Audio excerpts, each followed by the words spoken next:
welcome back to the Livingston Parish News Weekly Football Show. Appreciate you joining us today. My name is McHugh David, publisher and editor of the news. I'm joined by both of our sports guys, Mr. William Weathers on the viewer's right, my right as well, and Mr. Rob DeArmond on the viewer's left, my left as well. Good morning, gentlemen. How are y'all? Doing well. Good. We do appreciate you joining us. We usually record these shows on Wednesday. We could not get all the coaches together all at one time. So we go out, we interview them, and then we come back together and we talk football. So we're going to lead off this week. We're going to jump in it real quick and talk about the game of the week, Walker Wildcats versus the Central Wildcats. So, William, we're going to start with you, and we're going to talk a little bit about last week. Walker goes up to Live Oak, gets the dub. The big thing coming out of there is just an improvement in physicality and defense. So take it away. Absolutely. If there's a way to gauge someone's improvement, was Walker. Live Oak starts their first drive inside their 1 yard line and goes 99 yards and scores. Takes up the entire, it was an 8-minute drive, and you're thinking like they're just going to wear Walker out at this rate. But to their credit, there was no more kind of giving in. They stood their ground, and it was 7-0 at half. Walker trailed, and then kind of turned it. Got Brian Thomas involved in their screen games and got him loose a little bit. And next thing you know, it's 20-7. Live Oak goes down and scores. So they scored on their first and last drive offensively. Live Oak did. But in between, Walker was just exceptional with they committed a few more guys in the blitz, send some just hats around the ball, so to speak. They sacked Rhett Roosevelt 6 times and held Keith Hawkins under. It bottled him up in the second half. And to their credit, after some disastrous run showings against Fontainebleau and Destrehan, stood up and answered the challenge. And to their credit, they were 27-14 victors and going on, which sets up this week's big challenge back on the road at 7-0 and 2-0 Central. So you have a 3-way tie for first: Central, Walker, and Zachary, and 2 teams playing this week. And it should be interesting. It's gonna mix that district up a little bit. Riding a pretty high confidence this week running into this game. You also mentioned, that Coach Chad Mahaffey has a little bit of connection to this Central staff. Tell us a little bit about that. Yeah, he was an offensive coordinator under Sid at Central for 1 year, but their relationship predates when Chad is at Catholic High School. Sid was the freshman football coach. So they go back a ways, and then he's got connections to Coach Frank Forcina, Justin Hutchison, Ken Hilton. He knows half their staff. And so it makes it, always unique to try to match wits with somebody that knows you, and how can you break tendency, things of that nature. So it just so happens, you're in a 2-way tie for a district lead with someone that you admire a lot and have a past relationship with, and can you find ways to try to defeat him and his staff, and sets up, hopefully, like I said, week 9 home against Denham Springs, week 10 at Zachary. Well, and then that's what I was going to mention next. I mean, a win here. Central has already sort of had a big victory over Denham Springs. So there will be some concern, and we'll get into that with Denham in a little bit. But setting up that Week 10 matchup with Zachary is a big deal for this team. Yeah, I mean they've won 4 in a row. They 2 in a row in district. And the bigger thing is in the span of this winning streak, they've gone from outside the playoff top 32 to hosting. Right now, they're unofficially number 13 seed. So they, like I said, if you're play the stock market, this is the team that you want to buy, because they're definitely on the rise. Well, and setting up by or it's kind of like you said, they did quite a bit on defense. Were set up by 2 big plays from Brian Thomas, as well as an onside kick return. Correct? Yeah, Live Oak had gone out and scored to make it 20-14 with under a minute left, and gave it a chance to see if they can get a possession back. And not only did Brian receive it, but he took it to the house. It just, again, a big, Coach Beard had some great complimentary things to say about a special player making a big play in a big moment. And he kind of drove the nail in the coffin. Well, we're going to jump in with Coach Brett and Coach Conadies here in a minute. We did receive word before the show that there is bad weather coming, and it looks like especially teams that will be playing on grass fields are going to try to get to Thursday. Albany is one of them. They've got Laranja, so let's talk about them real quick. And let's first talk about tough road loss against Sumner last Friday. Take it away. Yes, going into that game, they wanted, Coach Janis last week talked about looking at Sumner's record, and we touched on it here last week. You look at it, they got one win, but those losses were against some really good teams. So what happens if you guys weren't there in Tangipahoa on last Friday? Goes to overtime. Albany hits a pass in the back of the end zone on 4th down on their first overtime possession. Mikey McCahill was ruled out of bounds. It sets up Sumner to come back, and on 3rd down on their possession, they score a touchdown to win it. So it sets Albany back. It's a 34-28 loss to Sumner. So there's two things that Coach Janis wanted to take out of this thing. Number one, he realized that some of his kids did not know overtime rules. He said that's kind of one of those things. I kind of chuckled at that, but it's kind of one of those things that you have to keep in mind. And he said, I played football so long that I know how it's supposed to work, and I just kind of took for granted that our kids knew how it's supposed to work. So that was the first thing. Second thing is we won't overlook a team's record from now on, because we kind of figured that out. And there was a couple different layers to the game as well. You lose as it is, but then he went back and looked at, he said at one point we look at it, Day Doherty did not play in this game. He had an ankle injury. So freshman Antonio Lopinto steps in at running back. He was coming back from a concussion. So he said, I thought about it for a second, and we're sitting there with a freshman running back and a sophomore quarterback, and we're still in the game. So you can look at it like that to maybe the future of this program, because those guys are going to be there for them. So and to be in a big game like that, you go to overtime. The other part of it is Albany was trailing 20-8 at halftime. So Coach Janis just kind of said, look, if we take care of our possessions earlier in that first half, maybe we're not in that situation to begin with. So, well, and isn't that what they always say? Don't put it in the hands of the refs. It may not work out in your favor. Exactly. Exactly. So this week we've got Laranja, who's 7-0, who had a flip script against Sumner, beats them by 1. So let's talk about last year. Got a little bit of revenge game here because Sumner was the lone district. Albany was the lone district win for Laranja. So they're looking for a little revenge. That worked out well for them earlier, but they're going to be facing a similar run game as something that they came across earlier in the season. So tell us a little bit about Laranja, and then talk about how Albany is going to prepare for them. I asked Mike about that revenge factor that you talked about. He said, we're not so much looking at that, because I go back and look at that game last year, and it was just a great high school football game. It comes down to a blocked extra point on our part to lose the game. And it was, you can't sit there and say, well, if we would have done this or done this, it was just a great game. So he said, I don't think we really sit on a revenge factor. It's more of looking at what Laranja's doing now. And he said they're really physical, maybe a little more finesse last year, but they're just pounding the ball. Mm-hmm. And so they're hoping that, Pearl River had a really similar style to that. So he's kind of hoping that maybe seeing that earlier in the season will kind of give him an idea what they're going to see.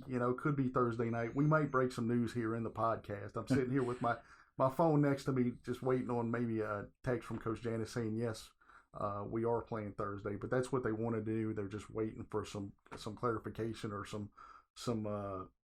info from the referees to see that they can do it. But it sounds like that's what they're going to do.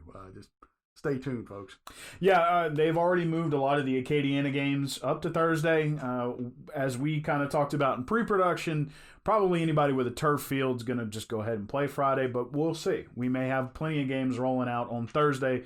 We will let you guys know. One last thing, you said you talked to Coach Janis about sort of connecting Friday to Friday, and that you're coming off this loss to a team where you may have overlooked their record, going into one that's in a similar situation, not in terms of record, but in terms of being able to get physical with you, and they're going to stay with you.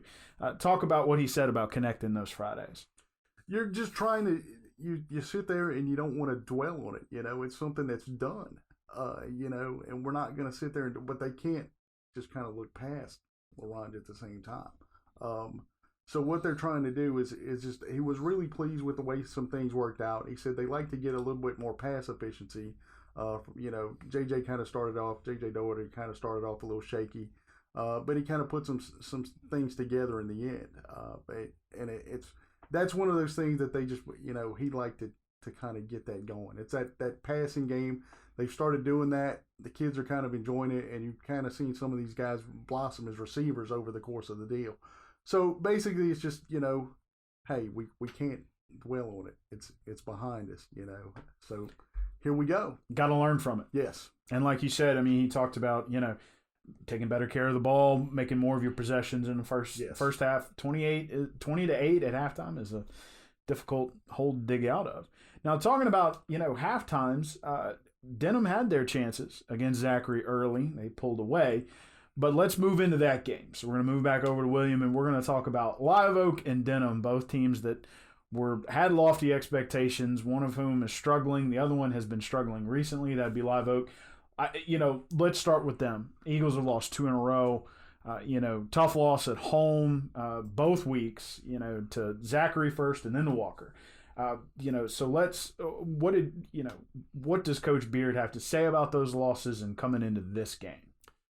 I think the overriding theme is just not finishing opportunities that they, meaning their offense had opportunities, penalty, not executing on third down.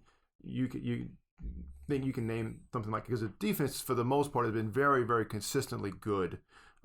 Still haven't given up a 100-yard rush to rushing to a team. Defended Brian Thomas very well with the exception of 2 plays.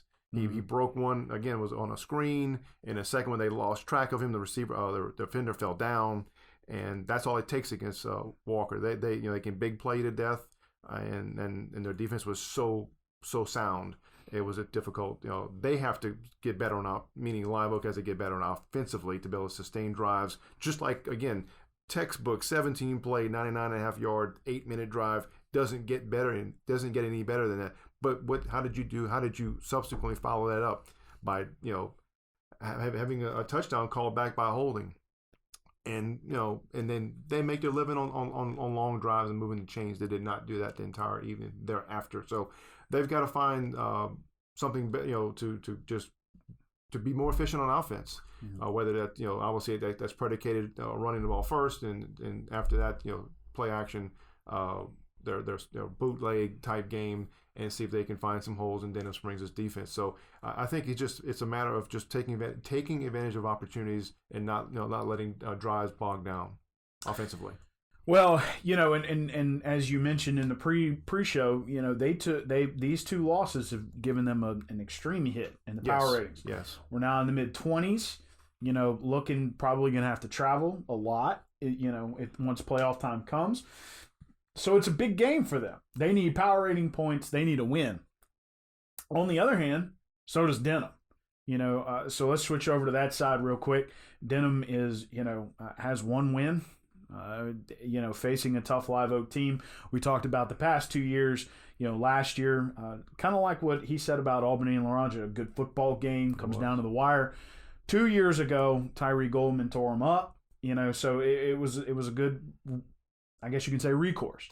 Now we're talking about a Denham team that's on the ropes, needs a win. So let's talk about, Zachary pulls away. What does Coach Condes have to say about that before we get into the Live Oak game? He was, and as you reiterated, I mean, it was a 21-13 game at one point, and then, Zachary scores before half, I believe.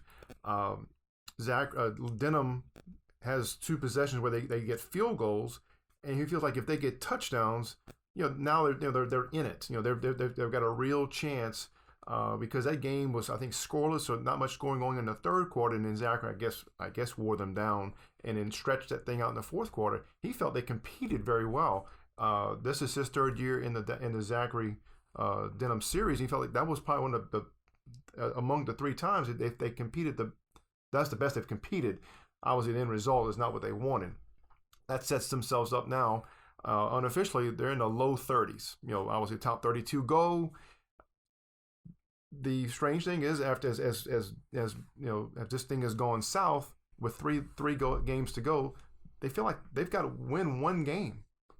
Now, is that Live Oak, Walker, or Schuylerville? Pick your poison, because those are three tough challenges to go try to find one when you haven't done it in 4 weeks. So they're holding out hope that Leo Montanez comes back to the offensive line. That gets them whole again. That's one of their better offensive linemen.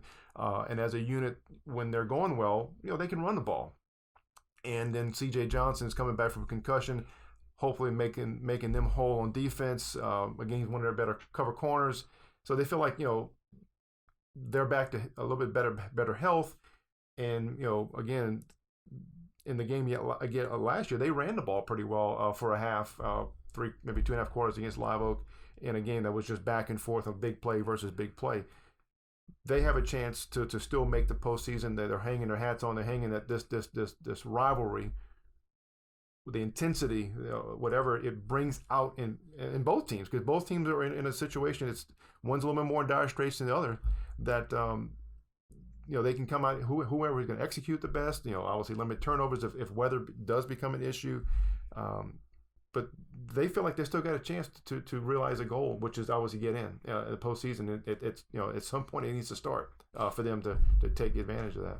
Right, and as you mentioned in the pre-show, I mean, you've talked to players on both sides, coaches on both sides. I mean, it's a good rivalry. They have respect for each other. So that's going to come out on Friday night. Now, the lessons for both teams, as you mentioned with Live Oak, Coach Beard talked about coming into this game, got to sustain drives and got to not hurt yourself. I mean, tell us a little bit about that.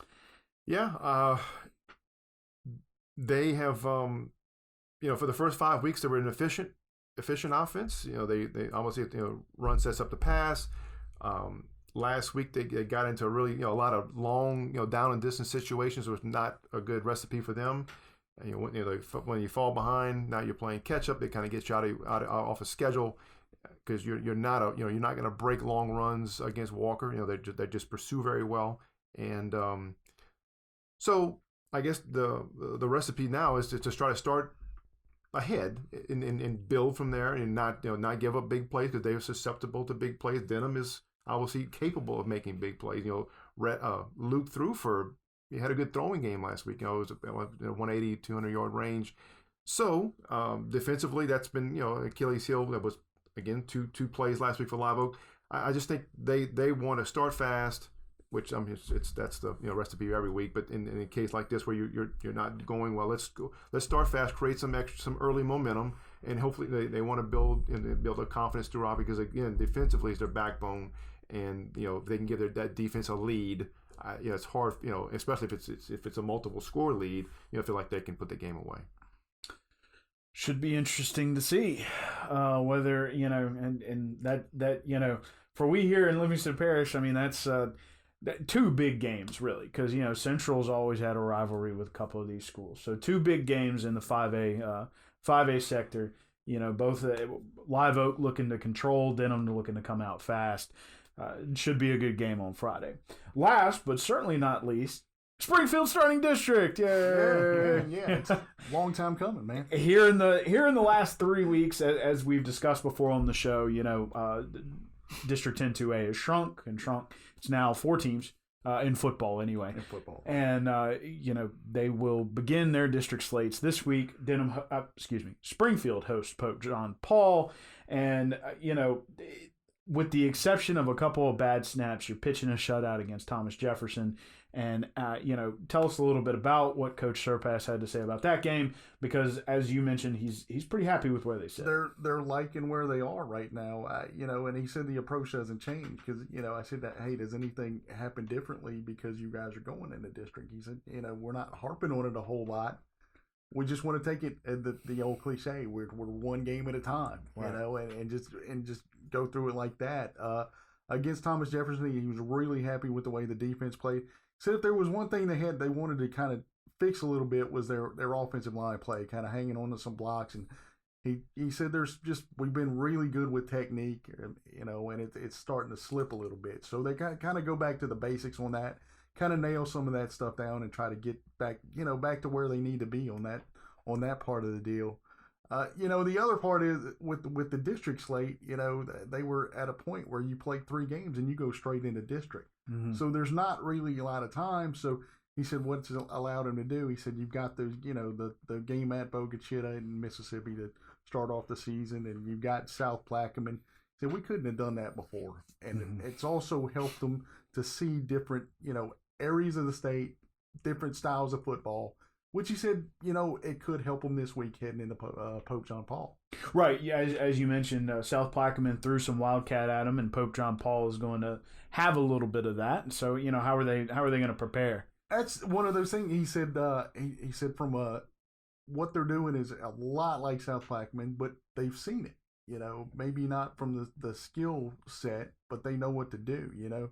They got a good running back, and and they'll throw the ball as well, which is kind of one of those things we talk about it every week. Hey, if they're going to throw the ball, I'm going to ask you about your secondary and how do you feel. He said he feels like they've kind of improved. They've shown some improvement over the last couple of weeks. Got a couple of interceptions. With Tylen Armstrong's got a couple of them. Made sure, he called me back the other day. He said Tylen had 2 interceptions. I said, yeah, we're going to get that in there. So we got to get that. So. So he said they kind of know what they're going to do, and the defense from Pope John Paul is pretty good here.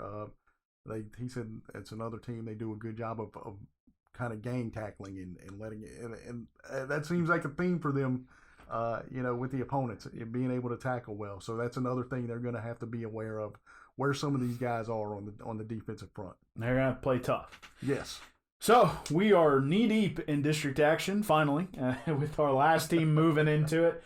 A couple of teams looking to continue momentum, 2 5A teams looking to get some momentum at least started or restarted. Albany looking to bounce back, and Springfield looking to kick off the district slate with a big win. Again, Mr. William Weathers, Mr. Rob DeArmond, thank you for joining me this morning. We appreciate y'all going out, doing those interviews, and coming back and bringing the information here. My name is McHugh David, publisher and editor of the news. Appreciate you either joining the video or listening to it online. We thank you for that. Remember that our podcasts are available on all podcast platforms. We also post them online, www.livingstonparishnnews.com/podcast. There are audio and video versions available for your consumption. We appreciate you listening, and we will be back with you next week for more football, and I will be coming at you later on this week to talk about bicycles. So stay tuned. Thanks for joining us.